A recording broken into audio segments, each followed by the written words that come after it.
Hello, good morning everyone. आज की GK diary में आपका स्वागत है।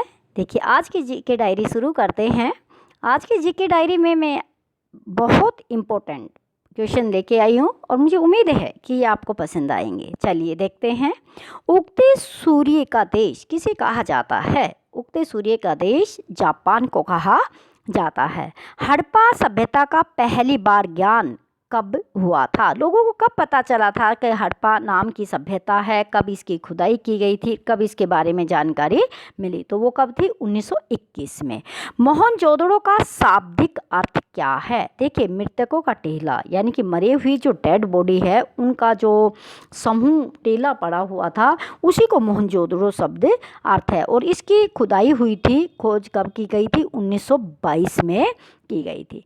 नेक्स्ट देखिएगा, आजकल मोहनजोदड़ो और हड़प्पा दोनों ही जो सभ्यता के जो केंद्र है वो किस देश में है? तो देखिए, वो पाकिस्तान में है। इनकी खोज की गई थी तो उस समय इनको भारत में था 1921-22 में। अब ये दोनों के दोनों कहाँ पे हैं? पाकिस्तान में है। अब देखिए, आप इस वीडियो में जितने भी आपको पीडीएफ चाहिए, लिखे हुए क्वेश्चन चाहिए, तो आप मेरे टेलीग्राम का लिंक डिस्क्रिप्शन में मिलेगा, आप उसको क्लिक करके ये प्राप्त कर सकते हैं। चलिए आगे देखते हैं।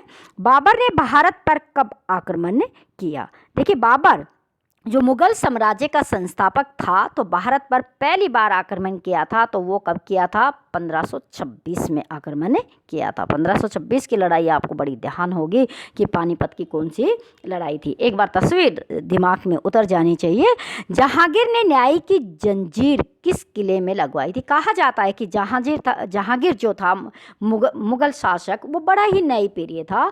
जिसको न्याय नहीं मिलता था तो उसने अपने किले के बाहर एक सोने की चेन लगा रखी थी, और उसको खींचकर कोई भी व्यक्ति अगर न्याय नहीं मिला, पीड़ित है, तो वो न्याय ले सकता था। कितना होता था नहीं, ये तो दूसरी बात है, लेकिन जैसा किताबों में लिखा होता है, समझा जाता है, पढ़ाया जाता है, उसके आधार पर आगरा के किले में उन्हें एक चेन लगा रखी थी कि जिस व्यक्ति को इस जंजीर को खींचकर क्या मिलेगा? न्याय मिलेगा, क्योंकि बादशाह स्वयं उसकी समस्या का क्या करेगा? समाधान करेगा, ऐसा कहा जाता है। मुगल शासक के निवास को सामान्य भाषा में क्या कहा जाता था? यानी कि मुगल शासक जो होते थे मध्यकाल में, जो मुगल भारत में थे, जो राजा का महल हुआ करता था, शासक का निवास स्थान होता था, उसको सामान्य भाषा में हैरम कहा जाता है। अकबर के ने एक नया धर्म बनाया था, जिसकी स्थापना की थी, उसका नाम क्या था? अकबर का जो नया धर्म था वो था दीन ए इलाही, यानी कि इसमें सब धर्मों की अच्छी अच्छी बातों को मिला दिया गया था, और इसलिए अकबर को धर्मनिरपेक्ष भी कहा जाता है, क्योंकि दीन ए इलाही की उन्होंने क्या की थी? स्थापना की थी। सब धर्मों के मुख्य मुख्य चीज़ों को शामिल किया गया। श्री गुरु नानक देव के उत्तराधिकारी कौन थे? गुरु अंगद देव थे। कौन? गुरु अंगद देव। आगे देखिएगा, पद्मावत जो आजकल शब्द बड़े रहा, जिस पे पिक्चर भी बनी और जिस पे क्या हुआ, बहुत सारे दंगे भी हुए।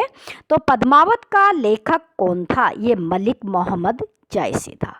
पद्मावत का लेखक, यानी ये इतिहास से संबंधित है, मलिक मोहम्मद जायसी थे। गुरु नानक ने कौन सी भाषा में प्रचार किया था? गुरु नानक देव जी थे जिन्होंने समाज के उत्थान के लिए अपनी जो चीज़ लिखी और उसका प्रचार किया, तो वो पंजाबी भाषा में किया था। जगन्नाथ का विश्व प्रसिद्ध मंदिर कहाँ स्थित है? उड़ीसा में, उड़ीसा के पुरी में विश्व प्रसिद्ध मंदिर जगन्नाथ का स्थित है। भारत में बंदूक कौन लेकर आए थे? अब देखिए, भारत में तो बंदूक नहीं बनाई जाती थी, तो भारत में सबसे पहले बंदूक आई, औपनिवेशिक काल में आई, तो देखिए वो पुर्तगाली लेके आए थे। पुर्तगाली भारत में सबसे पहले भी आए थे और सबसे बाद में भी गए थे। पाव रोटी है और ये इस तरह की चीज़ें, ये पुर्तगाल से ही आई है, और बंदूक भी कहाँ से आई? पुर्तगाल से आई है। गिलास भी कहाँ से आया? पुर्तगाल से आया है। संविधान सभा की कुल कितनी बैठकें हुई थी? टोटल देखिए, 2 वर्ष 11 महीने 18 दिन जब हमारा देश संविधान बना, तो इतने वर्षों में, लगभग 3 वर्षों में संविधान की 166 बैठक हुई थी, जिन पर विशेष मुद्दों पर क्या की गई थी? बातें की गई थी। आगे देखिए, सारे जहां से अच्छा हिंदुस्तान हमारा किसने लिखा था? ये मोहम्मद इकबाल ने लिखा था। किसने? मोहम्मद इकबाल ने। संविधान सभा के संवैधानिक सलाहकार कौन थे? यानी कि जब संविधान बनाई गई थी तो एक संवैधानिक सलाहकार की समिति बनाई गई थी और उस समिति के अध्यक्ष थे डॉक्टर BN रॉय। कौन थे? Doctor BN Roy.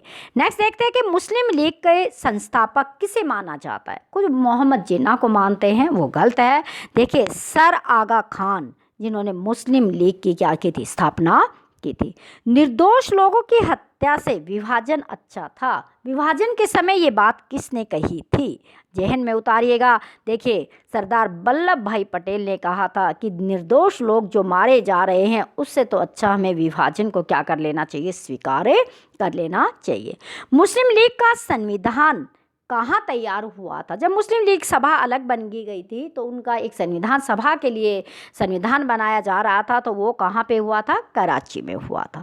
पाकिस्तान शब्द का प्रयोग सर्वप्रथम किसने किया था? सबसे पहले किसने पाकिस्तान शब्द को निकाला था? तो रहमत अली थे, क्योंकि पाकिस्तान शब्द जो आया रहमत अली के दिमाग से आया और क्या किया गया? पाकिस्तान की बाद में क्या करवाता है? स्थापना भी करवाता है।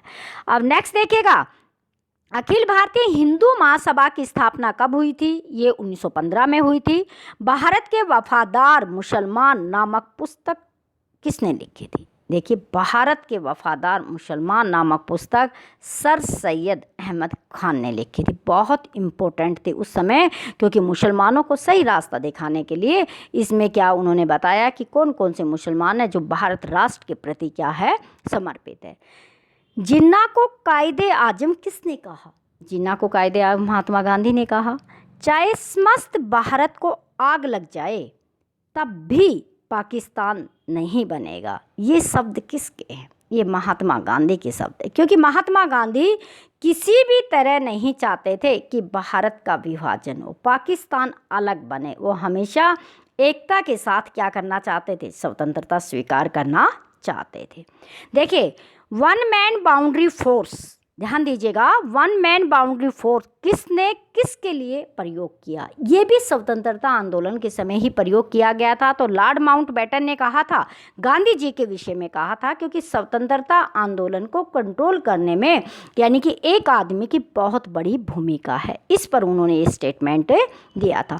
1945 में इंग्लैंड के प्रधानमंत्री कौन थे? क्योंकि 1945 में इंग्लैंड में चुनाव होते हैं, लेबर पार्टी की विजय होती है और लेबर पार्टी के नेता मिस्टर एटली वहाँ के क्या बनते हैं? प्रधानमंत्री बनते हैं। तो उस समय जब भारत आज़ाद हुआ और ये आज़ाद की प्रक्रिया चली तो कौन थे? मिस्टर एटली वहाँ के क्या थे? प्रधानमंत्री थे।